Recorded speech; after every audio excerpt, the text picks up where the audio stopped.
کیا پروردگار عالم نے سورہ مبارکہ المرسلات میں ایک اور پیغام دیا جس سے دو عنوان سامنے آئیں گے، ٹھیک؟ فَاسْقَيْنَاكُمْ مَاءً فُرَاتًا، اور ہم نے تمہیں سیراب کیا، ہم نے تمہاری پیاس بجھائی، مَاءً فُرَاتًا، ایسے پانی سے جو خوشگوار پانی ہے۔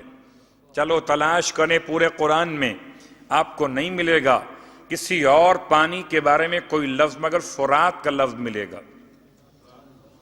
وَأَسْقَيْنَاكُمْ مَاءً فُرَاتًا، فرات کا ترجمہ کیا ہے؟ خیر، بات یہ ہے کہ اگر فرات کے موضوع پر ہم نکل گئے تو شاید آج کی پوری مجلس فرات کے موضوع پر ہو جائے۔ فرات بس ایک جملہ کافی ہے، روئے زمین پر پائے جانے والے پانیوں میں سب سے افضل ہے۔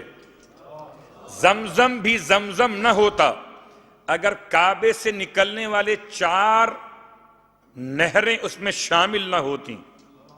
ان 4 میں ایک فرات ہے۔ فرات چلی جنت سے پہنچی کربلا تک، اور اب کربلا جانے والوں کے لیے پیغام، کربلا جائیں زیارت کے لیے مگر آب فرات کو تحفتاً لانا نہ بھول جائیں۔ جیسے زمزم ہے تحفہ مکۃ المکرمہ کا، ایسے فرات، تو خدا نے اپنے آپ کو اسقیناکم ماء فراتا، ہم نے تمہیں پانی پلایا۔ کون سا پانی؟ اللہ اکبر! کوئی سمجھتا ہے شاید پانی خود پیتا ہے۔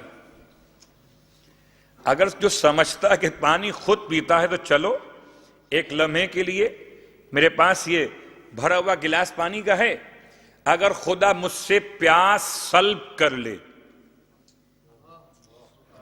اگر مجھ سے خدا پیاس کو سلب کر لے، اشتہا ختم ہو جائے، پانی رکھا رہ جائے گا، پیے گا انسان؟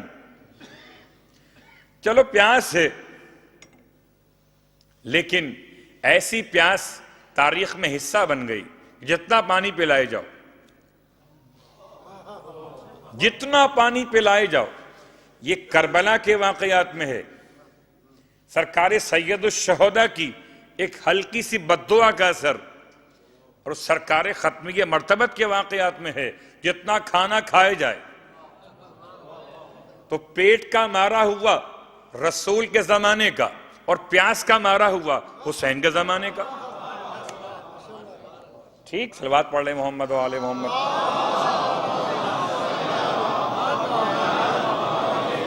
سورہ الحجر، سورہ المرسلات، اسقیناکم ماء فراتا، سورہ دہر، سقاہم ربہم شرابا طہورا، پلائے گا ان کو ان کا رب، پلائے گا ان کو ان کا رب شرابا طہورا، ایسا شربت، شراب نہیں، اردو کی شراب نہیں، عربی کی شراب، شربت، ایسا شربت پینے والی شے، شرابن طہورا، جو پاک اور پاکیزہ ہوگی۔